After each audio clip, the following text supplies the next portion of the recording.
ഇതാ ഞാൻ കർത്താവിൻ്റെ ദാസി എന്ന പരിശുദ്ധ അമ്മയുടെ വാക്കുകൾ ദൈവത്തോടുള്ള വിധേയത്വത്തിൻ്റെ വാക്കുകൾ ആയിരുന്നു.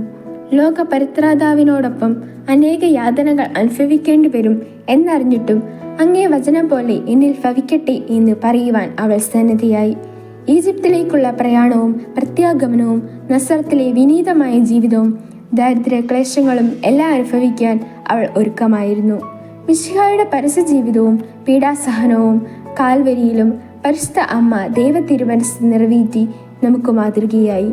ദൈവ തിരുമനസ്സിനോടുള്ള വിധേയത്വം ആണ് ക്രിസ്തീയ ജീവിതത്തിൻ്റെ അടിസ്ഥാനം എന്ന സത്യം ഓർത്തുകൊണ്ട് അനുദിന ജീവിതത്തിൽ ഓരോ നിമിഷവും ദൈവഹിതം കേൾക്കുവാനും അനുസരിക്കുവാനും ജീവിത ചുമതലകൾ വിശ്വസ്തതാപൂർവം പൂർത്തിയാക്കുവാനും വേണ്ടി ശക്തിക്കായി നമുക്ക് പ്രാർത്ഥിക്കാം. പരിശുദ്ധ അമ്മേ, മക്കളായ ഞങ്ങളെയും ദൈവ തിരുമനസ്സിന് വിധേയരായി ജീവിക്കുവാൻ പഠിപ്പിക്കണമേ.